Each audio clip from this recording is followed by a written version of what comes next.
Hello and welcome to Celebrity Mastermind 1987. My name is Gordon Burns and I'll be asking all the questions here tonight. I want to introduce you all to our contestants. First of all, they are as follows: Tom Keane, who is the Secretary of State for Northern Ireland; Jerry Fitt, who used to be the former leader of the SDLP; John Hume, who is the leader of the SDLP party at the moment; and finally, Aine Paisley, the leader of the DUP. Well, this edition of Mastermind is quite similar to that of the real mind-boggling program itself. We have 2 minutes per round. The only difference is we are having 2 rounds of general knowledge questions and not including a specialized subject round. The winner will receive this lovely crystal decanter, plus 2 weeks in Beirut, and bulletproof clothing will be provided. I think you'll probably need a bit more than that over there, mind you. Can we have our first contender now, please, who is Tom Keane, and he is indeed the Secretary of State for Northern Ireland. He's a married man, has been involved in politics now for too long, for a long time, and is one of Margaret Thatcher's ball lickers. He's also known for looking up ladies' skirts, and that's why he's wearing glasses, because someone shit on him. Now, Mr. Keane, you have 2 minutes on your first general knowledge round, starting from now. Famous people. John F. Kennedy was assassinated in 1963. For what did the letter F in his name stand? I think that was Fitzgerald. Correct. In religion. In the Catholic religion, the Pope wears a white skull cap, and the bishop's skull cap is coloured violet. What colour is the cardinal's skull cap? I think it's a red colour. That's after somebody sticks a rind in his head. Correct, Mr. Keane. And inventions. What did the British inventor Sir Charles Cockerell invent and develop? He invented the hovercraft. Correct. In films, who starred in the film entitled Hans Christian Andersen and sang the song The Ugly Duckling? That was Danny Kaye. Correct. Somebody singing about you, Mr. Keane. Please, Mr. Paisley, keep quiet. In politics and international political terms, what do the initials UDI stand? The Unilateral Declaration of Independence. That is correct, Mr. Keane. I thought it stayed for Ulster to test the Irish. Please, Mr. Paisley. In politics again, Mr. Keane, which American president in 1856 observed the ballot is stronger than the bullet? So, sir, that wasn't a Sinn Féin president. Please, Mr. Paisley, let Mr. Keane answer. Abraham Lincoln. Correct. In films, which individual was awarded 35 Oscars by the U.S. Academy of Motion Pictures over a period of nearly 50 years for his work in films? That was Walt Disney. That is correct, Mr. Keane. And music. Which British playwright and composer who died in 1973 wrote Mad Dogs and Englishmen Go Out in the Midday Sun? Colonel Gaddafi, for fuck's sake. Bill Card. Correct, Mr. Keane. In places, Sing Sing is located in New York City. What is it? It's a fucking panda, for fuck's sake. New York State Prison. Correct, Mr. Keane. In religion. In a cave, in which town in France did Bernadette Zeburius see a vision of the Virgin Mary? That was in Lourdes. Correct. No virgins in France, for fuck's sake. Famous people. He was a naval administrator born in 1633, and is most famous for keeping a daily account of the Great Fire of London and the Great Plague. Who was he? I think that was Samuel Pepys. Jerry Fitt. And at the end of that round, Mr. Keane, you have scored 10 points.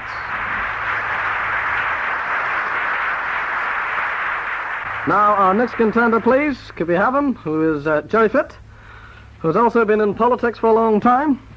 He's just about married. He's also been the leader of the SDLP. Loves throwing stones at RUC and UDR Land Rovers. Mind you, with his eyesight, I doubt he's ever hit his target. I wonder what he's like in bed with his wife. I'm sure she gets a great laugh. Now, Mr. Fitt, you have 2 minutes on your first round of Celebrity Mastermind 1987, starting now. Famous people. Lee Harvey Oswald reputedly killed President Kennedy, but who killed Lee Harvey Oswald? They said it wasn't President Kennedy anyway. I don't know who it was. It was Jack Ruby. In abbreviations, if a man appended the initials DDS to his name, to what occupation or profession would he be? He'd be a doctor or a dentist. Correct. In nicknames, what newspaper acquired the nickname The Thunderer? Was it the Workshire? No, it wasn't. It was the London Times. In driving, if a vehicle is described in an advert as FWD, what would you know about it? A Fenian was driving it. No, it means the vehicle had a four-wheel or indeed a front-wheel drive. Names. Why are policemen often given the nickname Bobbies? They called out Sir Robert Peel, who founded the force in the 19th century. Correct. In art, the Statue of Liberty holds in her left hand a tablet bearing the date of the Declaration of Independence. What does she hold in her right hand? If you hold a tablet in her right hand, it must be a fucking glass of water in the other hand. No, it isn't. It's a torch. In medicine, this is a bone of the body which, with the medical name, is given the sternum. Where is it? It's right near your house. No, I'm afraid it's not. I've never heard of a breastbone growing out of anybody's ass, Mr. Fitt. It's known as a breastbone. In astronomy, which planet in our solar system has 2 moons? One named the Probus and the smaller one named Deimos. Oh, there's Mars. Correct. In geography, which European city is known as the Bride of the Sea? That's easy, that's Venice. Correct. In history, Queen Elizabeth II belongs to the House of Windsor. To what royal house did Queen Victoria belong? Was it the Hitchner Hill, the Amityville? No, it wasn't. It was the House of Hanover. In the animal world, the abominable snowman, or Yeti, is a mysterious creature said to inhabit the Himalayan area. The North American continent has its own mysterious creature. By what is it known? The Loch Ness Monster. No, it is Bigfoot. Names, what would you have if you owned a Shih Tzu? A zoo full of dirty fallen animals. No, you wouldn't. You would have a dog. And at the end of that 2-minute round, Mr. Fitt, you have scored 4 points. Now, can we have our third contender, please? Who is Mr. John Hume. He, at present, is the leader of the SDLP. He had a part-time job with the DOA, mind you, shoveling shit off the streets. And judging by the smell of his breath, he's been lifting the shit with his tongue. Now, Mr. Hume, you have 2 minutes on your first round, starting from now. Sport. In rugby union terms, the New Zealanders are known as the All Blacks. Who are the Pumas? Are they known as the All Whites? No, it's Argentina. Mottos. Whose motto is "Nation shall speak peace unto nation"? Was it Ronald Reagan? No, it was the BBC. Ships and sea. In which ship did Captain Scott sail on his voyage and expedition to the Antarctic? Was it the Titanic? No, it wasn't. It was the Discovery. In names, what would a Scotchman do with a tam o' shanter?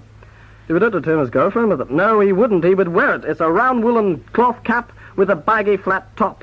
In religion, what day of the week is the Jewish Sabbath? Oh, that's a Saturday. Correct. In politics, who succeeded Winston Churchill as Prime Minister of Great Britain in 1945? Was it Henry Winterman? No, it wasn't. It was Clement Attlee. In literature, whose ghost hunted Macbeth in Shakespeare's play of that name? It was Banquo's ghost. Correct. In history again, in what years were the Great Plague and the Great Fire of London? In 1665 and 1666. Correct, Mr. Hume. In films, name the American film actor who won an Academy Award for his part in the film It Happened One Night, and also starred in The Mutiny on the Bounty and Gone with the Wind. That was Clark Gable. Correct. In mythology, in Greek mythology, what name was given to the race of the one-eyed giants? That was the Claps. No, it was the Cyclops. In nicknames, which football team is known by the nickname the Hammers? Is it Linfield? Because they're not the Hutchin men. No, it is West Ham United. In crime and punishment, Alfred Dreyfus was a Frenchman falsely accused of treason and sent to a notorious penal colony from which few escaped or survived. What was the name of this infamous prison? Was it Crumlin Road? No, it wasn't. It was the Devil's Island. In science, what is the lightest non-substance? I think it would be Jerry Fitzwallet. No, it isn't. It's actually hydrogen gas. And at the end of that round, Mr. Hume, you have scored 4 points. Now, can we have our last contender in this first round, please? Who is Zane Paisley. He's also into politics. He's the leader of the DUP, which stands for Don't Undercut Paisley when it comes to collection time. He's married with children. Don't know whether they're his or not. And he's also a member of the European Parliament. Now, Mr. Paisley, you have 2 minutes on your first round, starting from now. The Prime Minister lives at number 10 Downing Street. The Chancellor of the Exchequer lives at number 11. Who lives at number 12?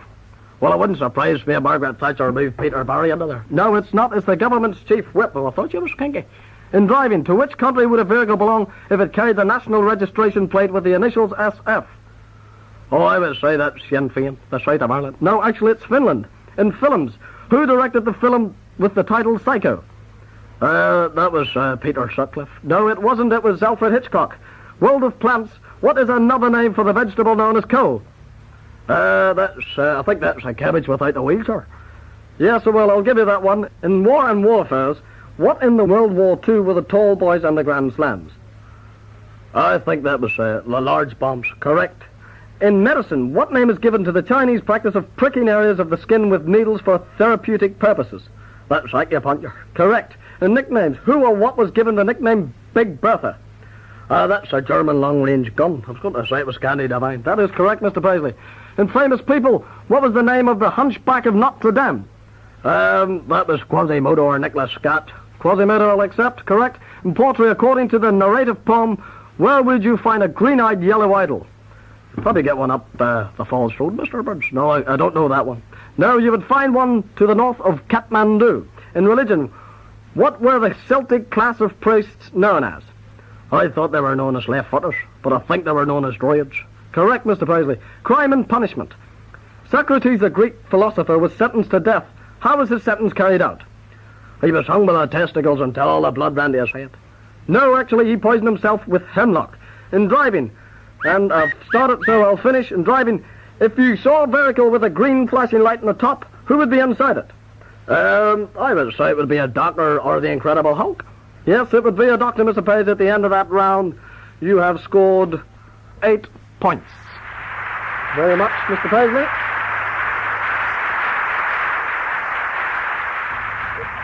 Now, can we have Tom Keane back for a second round, please? And Tom Keane, who's in the lead at the moment, with 10 points. And Mr. Keane, your second round, you have 2 minutes, starting from now. In poetry, who was responsible for writing the Pied Piper of Hamelin? Was it Roland Rat? No, it wasn't. It was the Browning. In music, with which musical instrument is the musician James Galway associated? I think that's the flute. Correct. In medicine, what part of the human body is affected by the disease conjunctivitis? It's the eyeball. Correct. Is it the one between your legs, Mr. King? Please, Mr. Paisley, stop interrupting in geography.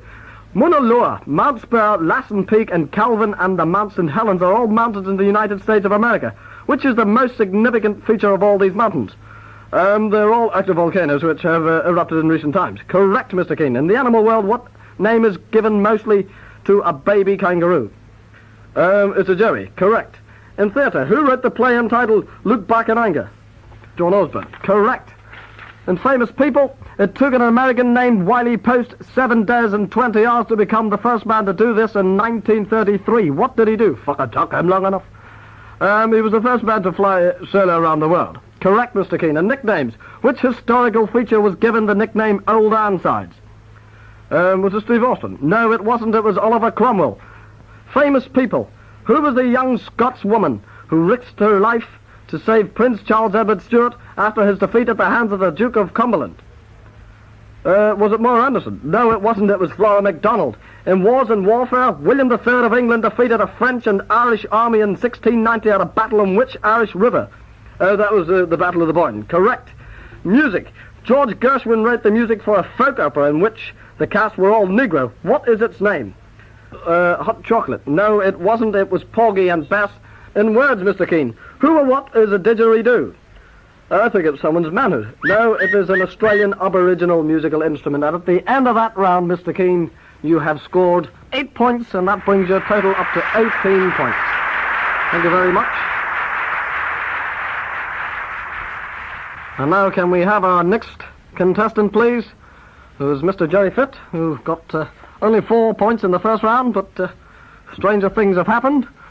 So, Mr. Fitt, you're ready for your second round. You have 2 minutes, starting from now. In medicine, what is the name for the condition of the mind that leads to an irresistible tendency to steal things?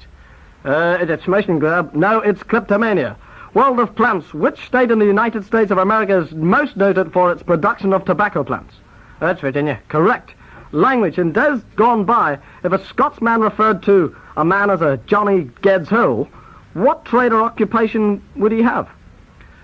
What's that Johnny gets his hole? I haven't an inch about that, Mr. Evers. No, I'm afraid you've got the question, you've picked it up wrong, Mr. Fitt. I'll read it again. In days gone by, if a Scotsman referred to a man as Johnny Ged's Hole, what trade or occupation would he have? Oh, fuck, I haven't a clue. He would be known as a gravedigger, Mr. Fitt. In abbreviations and military terms, for what do the initials ADC stand for? Stands for Eddie Camp. Correct.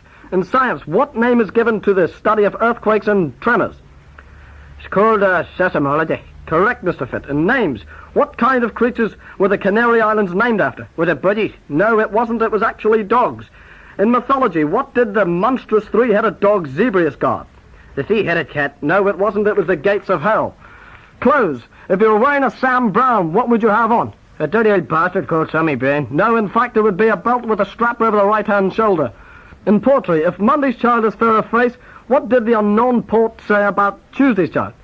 Tuesday's child was a spoiled brat. No, Tuesday's child is full of grace. In science, what element with the atomic number 82 is given the chemical symbol of PB? What the fuck are you on about, Mr. Burns? What sort of fucking questions that you ask anybody? It's simply lead, Mr. Fitt. Obviously, you didn't get that one at the end of that round. You have only scored, it's very little, I could count it up on my little hand, I've only got 2 fingers on it. You have scored 3 points, Mr. Fitt. Okay, so I can score more than that. No, I'm afraid not. You have scored only 3 points. And Mr. Fitt will have to take a seat again. And now we're going straight to John Hume, who is our next contestant. And he only scored 4 points as well in the first round. So now it's his second round, and it's a chance for Mr. Hume to try and make some points here. Mr. Hume, you have 2 minutes in your second round, starting from now. In geography, Mount Helge and Skretz are active volcanoes. In which country of the world are they? Is it Northern Ireland, the Mourne Mountains? No, they're not. They are in fact in Iceland. In art, oil paints are made by grinding dried pigments in oil. What kind of oil is generally used in this medium? Is it Castrol GTX? No, it's linseed oil. Famous people. Who led the Chinese forces against the Japanese during World War II? Was it Yoko Ono? No, it wasn't. It was General Chiang Kai-shek. Animal world. It is a large humped animal with long silky hair, found wild and domesticated in Tibet. Name it. Is it Smith? No, it's not. It's a yak. World of plants, the whortleberry and the windberry are other names for which wild fruit?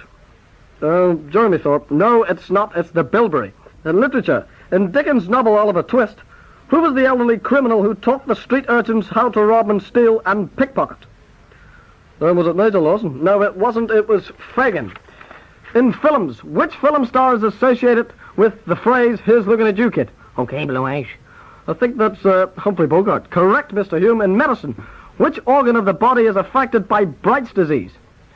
Is it your eyes? No, it isn't. It's your kidneys. In inventions, which inventor is accredited with the discovery of both the electric lamp and the gramophone? Billy Bright. No, it wasn't. It was Thomas Alva Edison. Places, which city in the United Kingdom is known by the nickname Old Ricky? Is it the Conwater? No, it's indeed Edinburgh. And at the end of that round, Mr. Hume, you scored only 1 point, I'm afraid, and that brings your grand total to 5. So please take your seat, Mr. Hume. So now can we have Ren Paisley back, please? He's indeed our last contestant. And Mr. Paisley, I believe, in the first round scored 8 points. So this is his second round, and indeed he's got 2 minutes in the second round, starting from now. In the animal world, what is a male honeybee known as? A sticky customer. No, it's a drone.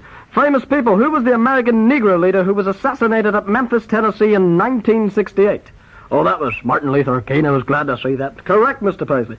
Animal world, the crane fly has a nickname which describes its appearance very accurately. What is its nickname? It's Daddy Longlegs. Correct, Mr. Paisley. The quotations. What password did Ali Baba use to gain entry to the cave of the 40 thieves? Fish and chips. No, it was not, Mr. Paisley. I'm afraid it was Open Sesame. In history, in the 15th of April 1912, over 1,000 lives were lost in one dramatic and disastrous accident. What happened? Saul Smith dropped a lung. No, I'm afraid not. The Titanic struck an iceberg on her maiden voyage in the North Atlantic. In films, who played the part of Inspector Clouseau in the Pink Panther film? That was Peter Sellers. Correct, Mr. Paisley. In language, it is or was equally known as a pop shop. What is it? That's another name for a sex shop. No, it's in fact known as a pawnbroker's, Mr. Paisley. In politics, Margaret Thatcher became Prime Minister of Great Britain in 1979. What was her middle name? Or what is her middle name? Her middle name is Sellout. No, it's Hilda. In names, what or who or what is a mandrill? That's a West African baboon. Correct. Customs and traditions. What kind of dancing is traditionally associated with Tom Piper? Morris dancing. Correct, Mr. Paisley. Famous people. To which Highland clan did the Scottish outlaw Rob Roy belong? Nigel Lawson. No, it wasn't. It was the McGregor or the Campbell clan. In the animal world, the cheetah is the fastest thing in 4 legs. What is reputed to be the fastest thing in 2 legs? A Biafran after a lunch adventure. No, in fact, it is an ostrich. The 2 minutes was up there, but I started, so I had to finish it. And at the end of that round, Mr. Paisley, you've scored 5 points. And that's bringing your grand total up to 13 points. So, ladies and gentlemen, we've just got the results now through. That Mr. Paisley, with 13 points, John Hume, incidentally, was last. It wouldn't surprise me, he's a bit of a bin lid anyway, with 5 points. Jerry Fitt has only got 8 points. And tonight's winner, without a doubt, is Mr. Tom King. So, Mr. Keane, can you please come out and collect your tickets? Well, Mr. Keane, that was a tremendous, your 2 tickets to Beirut, and this lovely glass here, crystal decanter, which is hand-cut. You can see the chips all round it. It's a lovely prize, one which is well worth of putting in your attic. Yes, obviously, it is a lovely presentation. I'm very delighted to win the Mastermind thing, and I would like to send this particular crystal decanter to charity, if it's... Oh, yes, well, that would be very fine indeed, Mr. Keane. What charity have you nominated? Well, I believe that charity begins at home. Oh, I see, Mr. Keane, that seems to be your attitude. Oh, fuck, I've dropped the bastard thing. Oh, dear, I'm sorry about that. Mr. Keane has dropped his decanter there. Oh, fuck, what are we going to do? Have you got another one? Ah, you stupid bastard. Hey, look at you done, you stupid bastard. Oh, fuck, I'm glad to see that. Oh, who the fuck was that? Mr. Keane, you fired her? No, I did not. You fucking spray it, you dirty bastard. Are you ready? Well, ladies and gentlemen, I'm going to have to leave it here. It's a catastrophe on the stage. But from Mastermind 1987, we leave it. Mr. Tom Keane is the outright winner. There's absolute rage here. There's murder. Mr. Paisley is kicking fit all over the place. And mind you, I'm delighted to see it. So, that's the end of it for Mastermind 1987. The winner's Tom Keane. So all the best and good night and God bless.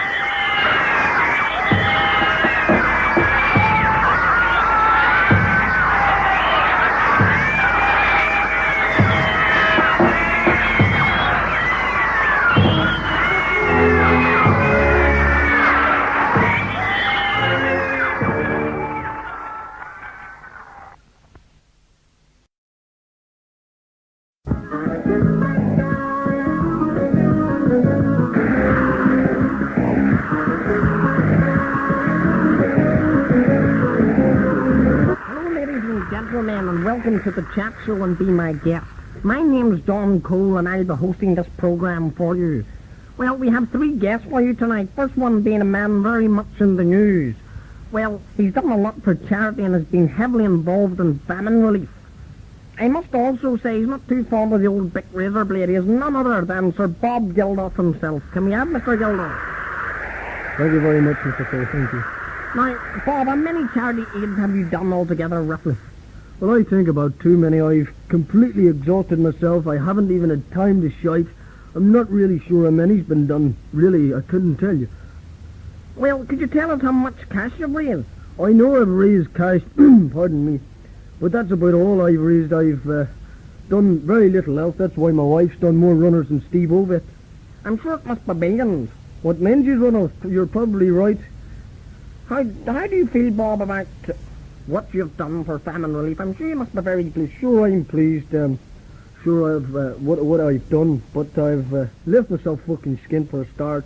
I mean, those niggers out there even took my last pair of underpants, and whoever's got them will be in for one hell of a shock, so they will. You haven't, Mr. Geldof, have you? Yes, Mr. Cole, I have. I've left my autograph in the undercarriage in brown ink. Now, Bob, to change things a bit, do you and your wife, Paula, get much time alone? No, sure, I'm only her bit aside. I mean, I'm after a portable mattress to strap to her back, because she likes to get around in comfort. There's even pop friends of mine who have nicknamed her Quality Street because she's made for Sharon. Aye. Do you ever get fed up with all this running about and maybe stick to the pop music? Do you not want to stick to that side of it? Sometimes I get fed up. Last year I was there. There was loads of wogs, 2.5 stones heavier than me. They were even better clothed than me. Then overall condition, they were better looked after than me. I was that bad looking that one of them asked me did I want a length of their belt to hold up my own trousers. I mean, I felt if that had been black, you'd have come over and you'd have given me a fucking handful of rice. I was really, really terrible looking after all the running about. Now, getting away from the famine situation, how do you relax? Well, sometimes I play detective to see who Paula's fingered, and I mean that literally. And that helps to get my day in. You don't seem to have a very high opinion on your wife. Well, you tell me who has, Mr. Cole. I mean, my wife runs about with fucking Tom, Dick and Harry. I mean, and you expect me to say that she's like Queen Victoria? Well, she's far from it. She's a real dirty beast. Well, I'm sure she takes it after you, Mr. Geldof, but nevertheless, we hope that you stay with us here because we're going to bring on our second guest, Mr. Geldof. But firstly, ladies and gentlemen, let's show our appreciation there for Mr. Geldof for joining us tonight. Now, to our second guest, he's a man who's been in politics since hope is bred, I would say. He's also a reverend, and a big one at that. He is none other than the Reverend Ian Paisley MP. Welcome, Mr. Paisley, to this chat show and Be My Guest. Thank you very much, Mr. Cole. I'm delighted to be here. Well, firstly, I've always wanted the opportunity to have an interview with you. Jesus, fuck, I feel as though I'm in Castlereagh Holding Centre already. Don't be saying that, mister. Don't say that word interview, Mr. Cole. Well, all right, if it makes you feel any better, I'll not say it. Now, I take it you know Mr. Geldof here. Yes, I have. I do know him. I've had acquaintances with him. Mind you, he hasn't changed much. He's still a scruffy bastard. Well, that leaves a lot to be desired. He's got a new suit on there. He must have went to Elliott's to hire it out. Well, I don't know where he's went to get it. Just hold on a minute, Mr. Cole, I get a wee drink. I noticed you took that out of your pocket there. What is that? That's teacher's. Teacher's whiskey. Scotch. Some but the best. Well, no, I hope you're not planning to get drunk tonight, Mr. Paisley. I'm not planning to get drunk at all. Now, Mr. Paisley, do you enjoy being a leading figure in Northern Ireland? Well, Mr. Cole, as you know, I'm a leading figure in more places than Northern Ireland. But to answer your question, yes, I do enjoy it. It's a very demanding role which is upon me, but then again it's one that I must fulfil for the sake of the Protestants in Northern Ireland. Yes, I see. You're very much in the thick of this Anglo-Irish agreement at the moment. What are you aiming to do with it or about it? Well, I thought we'd get into this. I thought you would mention that. Well, I want it scrapped through paperwork or talks if it's necessary. If it's not to be scrapped as I have stated, then we'll have to resort to violence. What if Maryfield was closed down, Mr. Paisley? Would you feel a wee bit better off for that? No, it wouldn't, Mr. Cole. I wouldn't feel any better. I don't want Maryfield closed down, Mr. Cole. I and the Protestants in Ulster want Maryfield fucking burned down. That's what we want. Oh, well, surely that's an incitement to violence, Mr. Paisley, is it not? I mean, you're meant to be leading a demonstration to your people to show that you not only achieve things by violence. Well, Mr. Cole, Margaret Thatcher and her bit on the side have signed the incitement to violence which is erupted in our province by putting pen to paper in Dublin with Peterborough. What do you think you'd have done if you hadn't become a politician? Well, knowing the things that I know now, I think I would like to have been an executioner in the south of Ireland, or maybe a fly on the walls of 10 Downing Street. And you know what they say about flies? They shite and vomit every time they land, so I wouldn't be off Maggie Thatcher's face. Yes, I see. I'm sure Margaret Thatcher wouldn't take too kindly to that, Mr. Paisley. I don't give a fuck what Margaret Thatcher thinks. Now, what's your thoughts on Mr. Keane and Mrs. Thatcher, or need I ask you? Well, you needn't ask me, but I detest both of them. They cause nothing but trouble in this country. They make decisions for others and don't conform to what other people want. And to me, they're like Mara Henley and Mr. fucking Ian Brady. Now, Mr. Paisley, I don't want to kick up a dust here, but do you have any involvement in this Kincora sex scandal? No, I have not, and I was not involved in it, and you damn well know it. Anyway, I was told if you're caught in the grounds of Kincora House, you're liable to a welt in the mouth. And there's a man at Ido who's had more welts in his mouth than Frank Brito, but I'm not going to mention his name. Well, we'll not bother about that. We'll leave that for now. Sorry about that. Now, what about the attitudes of people in Northern Ireland today? Are they more friendly? Well, they still play pig with hatchets, but that doesn't make them unfriendly. That's their way of making friends. Well, I don't think I would fancy making friends with anybody in Northern Ireland, Mr. Paisley, although I wouldn't like to fall out with any. Yes, as well you said that, Mr. Cole. Now, well, I hear that you are making a new single, Mr. Paisley. Yes, well, I would like to give it a little plug later on. Now, it's about Margaret Thatcher and Tom King. Yes, it is. Now, what about the defeat of the IRA out of Ulster? Well, Margaret Thatcher certainly intends to keep the Provos in our land, simply because of the money she pours into the housing executive. That, in order, gives new homes to the Short Strand and the New Lodge Road. Why doesn't she build them houses in the Republic of Ireland where they belong? That's where they do belong. Or better still, why does she build them houses at all? I mean, if they fight dirty, let them live dirty. Or fight houses. We'll see. Now, well, I don't think that would be a bit unfair, because Margaret Thatcher would come under a lot of criticism. Sure, she comes under criticism for the IRA. Anyway, Mr. Cole just got fuck all the loss. Maybe her virginity if she comes over here to me. Now, we'll get off that quickly there. Now, I can remember when you and Mr. Hume were good friends, Mr. Paisley. Do you ever get together? Well, that's true to a certain extent, I must admit. Mr. Hume used to buy the drinks in 1969. But you couldn't get a fucking drink out of him now. He's a tight-fisted bastard. It's that mingy. He collects his own urine and recycles it. He could peel an orange in his fucking pocket. No, Mr. Hume's an enemy of Ulster. and will remain so until he sees the light. Who do you consider a real friend in the world of politics? Well, it must surely be Peter Robinson, simply because if and when I pass away, he'll be taking over the hot seat. And I must warn the opposition that he won't be beating anyone with a tickling stick. It'll be more like a stick of dynamite. He'll be the new Gaddafi of Ulster. And again, that's another incitement to violence. But surely Mr. Robinson is a very heavily outspoken man. I mean, he went to Clintippet there in an illegal march or whatever, your demonstration, and he was fined 15,000. Now, he paid that fine. But when he was up in the north, he never paid a fine. That's just recently in the media. He never paid a £25 for his car tax. Well, Mr. Robinson can do whatever he wants, Mr. Cole. He's a free agent. I mean, you've got nothing to do with him, and I haven't got anything to do with him. He's a very good friend of mine, and what he does with his money is his own business. Right.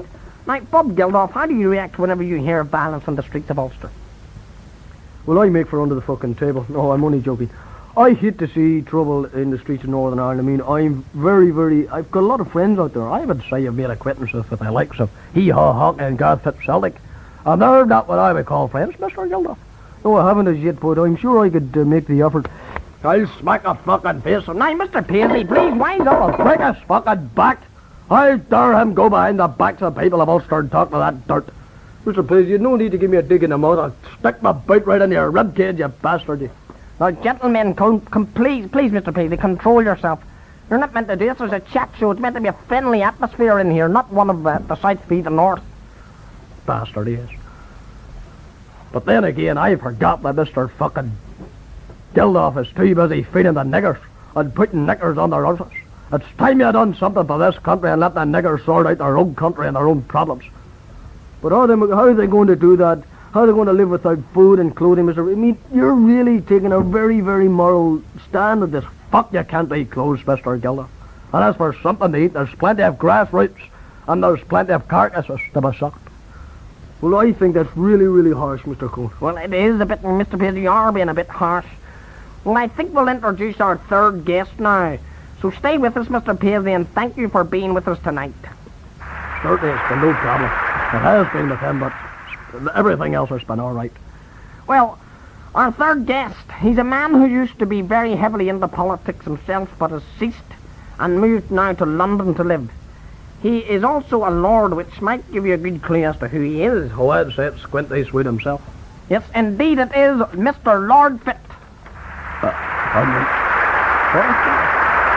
Well, welcome, Lord Fitt, to be my guest on the picture. Oh, just call me Jay. Fuck the Lord Fitt. I'm glad to be here, Mr. Cole, because it's fuck all that today. I might as well make myself a few bob. Yes, well, you're right. We'll only be a few bob, mind you. Well, firstly, Mr. Fitt, I'd like to ask you why you moved to London after such a long time in Northern Ireland. Well, I thought I'd done all I could for Northern Ireland, plus things were getting a wee bit overheated. That house of yours in Antrim Road was the only thing that was over fucking heated. After your own flock turned it into an all-night bonfire, Mr. Fitt, tell the truth, it was an absolute disgrace. Mr. Paisley, I'm sure Mr. Fitt can answer his own questions. Now, we want to get off that subject for the moment, Mr. Fitt. What do you do now that you're not into politics? How do you pass your time? Well, I do odd jobs about the house. I do odd jobs for panthers, like mowing their lawns and cutting their heads, cutting their fucking throats, more like it. Please, Mr. Paisley, let him speak. Now, how do you find it living in London as to living in Northern Ireland? Well, for a start, I can't get a sleep at night, because it's far too quiet. So I hired someone to throw bricks and bottles out our windows and doors. So that way I feel as though I'm at home, back in Northern Ireland, so that way I get a decent tip. That's really intriguing, that. Is there anything else that you find strange living in London? Yes, there's a lot of niggers in it, a lot of chinks, Pakistanis, all sorts. There's people in London, every time they hear me talking, they think, oh, he's Irish, he must be an IRA man. You were you not? No, I was not. I must admit my eye let me down. Or I might have joined up, but, I mean, with my bad eyesight, there was times I was holding a rifle back to front, and other times I was looking down a telescopic sight with my bad eye. See, my gates were some of the bullets were flying, so I was booted out. Well, I would love to know how you got your hands on a personal issue weapon, Mr. Fitt. Well, I asked for it because my life was in fucking danger. Your bollocks, who the fuck would want to waste a bullet on you, you bastard? Gentlemen, please, Mr. Paisley, what are you doing there? More fucking liquor, that's what I'm doing. Fucking down a thirst. Hold on a minute.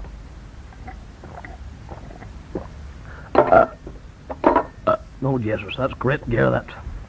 That's great. Oh, well, as for Pitt saying his life was in danger, I can't get over it. I would say your life was more in danger living in that dirty museum of yours. The fucking rats had to have stilts to get across your dirty carpet. Now, gentlemen, please, Mr. Paisley, cut the bickering out here. Now, Mr. Pitt, what has been your most embarrassing moment, do you reckon? Well, most embarrassing moment. Now, well, this was very true indeed. And my most embarrassing moment was when I was the leader of the FDLP, and we were at a meeting in the City Hall in Belfast, about 8 years ago it was. We were talking about dogs excreta on our pavements. In other words, dog shite, for those who don't understand, on the pavements. But as the meeting went on, I myself felt like a shite. So I made my way to the toilet, and I got into this wee cubicle, sat on the pat, and did what comes natural. For the first meaning. But that's not the embarrassing part. The next thing, I turned round to get paper to wipe my house. And fucking Lord and behold, there was no fucking paper. So what did you wipe your posterior with? Well, there was hand dryers on the wall. So you can imagine the shape I was in order to get my fucking house dry. Fuck, when I got home, I got a hammer and bolster to my dingleberries. And you should have seen the fucking shape of me then. I had to look in a mirror. Bar and all. What are you talking about now? Well, by the time I was finished with the hammer and bolster, both eyes were fucked. I'm sure your fucking arse was in a queer state, Mr. Pitt. I couldn't shite for a week after that. And mind you, when I did eventually shite, I thought it was laced with fucking lumps of glass, and you cut the fucking house right off me. I mean, I'll never ever forget that. Yes, I'm sure you wouldn't. I mean, I wouldn't forget an incident like that in a hurry either. What about you, Mr. Paisley? Have you ever had any embarrassing moments? Yes, I have. I've had quite a few embarrassing moments, but I don't think this was fit for the air, Mr. Cole, really. Well, what about the song of yours? Do you want to sing a few bars of this new number you've got? I'm going to sing. We're going to get Mr. Paisley to sing a few lines of his new single. I don't know whether you've got a name for the single or not. Yes, well, the name of the single is Fuck Thatcher and King. That's the title. Well, now, Mr. Paisley's going to give us a few bars of this. Right, Mr. Paisley, 1, 2, 3, go. Puff the magic dragon that lives by the sea. Puff the magic dragon, her name is Maggie. She lives in Dining Street in at number 10. And that is not her house, but that is her den. So puff, traitor Thatcher, 'cause that's all you are. You make decisions with Tom Keane because you are in power. But we'll send this message to Mr. Keane and you to say that Ulster will remain red, white and blue. Oh, puff, Mrs. Thatcher, 'cause you're out of steam. The decisions you're making is making Ulster scream. So we are telling you now to wise up a bop, or else you and Mr. Keane is going to get the chap. So puff the magic dragon that lives by the sea. Puff the magic dragon, her name is Maggie. Hi, Mr. Paisley, that was marvellous there. Lovely number. I think that should rocket into number 1, that. Well, I actually wasted about 6 weeks to write that. And that's how I feel about Thatcher and Mr. Keane. They are traitors and everything. Beg your pardon, and everything else. Apart from that, they're bastards. Now, Mr. Paisley, have you had any embarrassing moments? You say you have. Yes, well, something quite similar actually happened to me the last time I was interviewed by you yourself, Mr. Cole, on the Spittin Politics program. I was, I must admit, doing a lot of farting until I eventually asked where the toilets were. And incidentally, no one there was aware at the time, but I'd shit myself. And it was everywhere. All down my legs, all over my trousers. It was fucking stinking. But anyway, after an unusual walk to my car that night, I decided to give the trousers that I'd shit into Oxfam. But I heard through the grapevine, Mr. Cole, and this was very true, that Jerry Adams bought my trousers, shite and all, and give them to a Republican hunger striker in jail to make him feel at home. Well, I don't know whether I'd believe that or not. I'm sure you were humming, Mr. Paisley. Humming? I was fucking singing, for fuck's sake. Well, now, let's get off this shitty subject. Jesus Christ. Oh, it's fuck. I'm sorry about that. Honest to God. If Mr. Paisley, I'll fucking biff you. Get that spray out. He's fucking stinking. You're fucking stinking, Jerry. Sit away over there. All right, I'm moving now. Moving. Fuck's sake. Not even allowed to fucking sit down. You dirty wee bastard, you. That's typical republicanism. Now, Mr. Paisley, we'll have to get Mr. Fit back. Come on back, Jerry. What bastard? Sit down there. You're humming, actually. Now let's get off this shitty subject for the moment, Mr. Paisley. Now, how do you enjoy a good night out?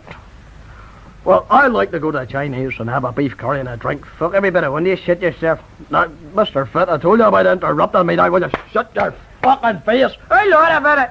Hey, Lord. Bit of guinea, bit of bit of gold. Now, gentlemen, please contain yourself. Mr. Paisley, get off him.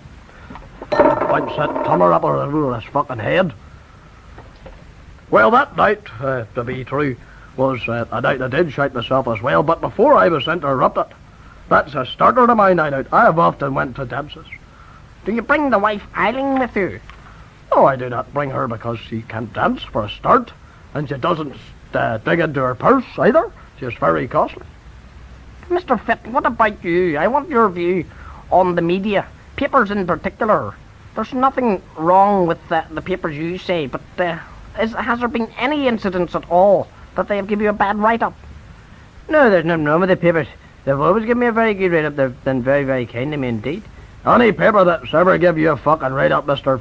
Fit, must have been the Silly Hands, the War Cry, or the fucking Beano, for fuck's sake. There's nothing wrong with those papers, Mr. Beauty. It's all right, I suppose, if you're stuck in a white or arse. Now, what do you think of the papers, Mr. Paisley? Well, I must stress that papers do go on overboard sometimes. With their fairy stories, they have to lie to get their papers sold. Any particular paper? Oh, just that snatter went down like the Titanic. Yes, well, I would say the News of the World is the most disgraceful paper ever I came across. They're a shower of bastards because of the terrible set out for horse racing results. And they never give my team, QPR, Queen's Park Rangers, a decent write-up. Any particular reason why you support QPR? Yes, the Q's for the Queen, the P's for Paisley, and the R's for resistance. Resistance to the Anglo-Irish Agreement. Mr. Fit, who do you support? Well, I support Cliftonville. They're a marvellous team. Do you ever see them playing? They're marvellous. Fuck's sake, they took those calibers off and out of those wheelchairs and made me better. Well, now, gentlemen, listeners, and everybody else, Mr. Geldof, who's nearly fell asleep there, I'd like to thank everyone for making this program possible. I'd like to thank everyone for coming on, Mr. Paisley, Jerry Fit, and Bob Geldof. So the program's at an end now, and we'd like to thank everyone for tuning in, and I hope to be on here maybe sometime next year, or maybe next month. So all the best, and thank you very much.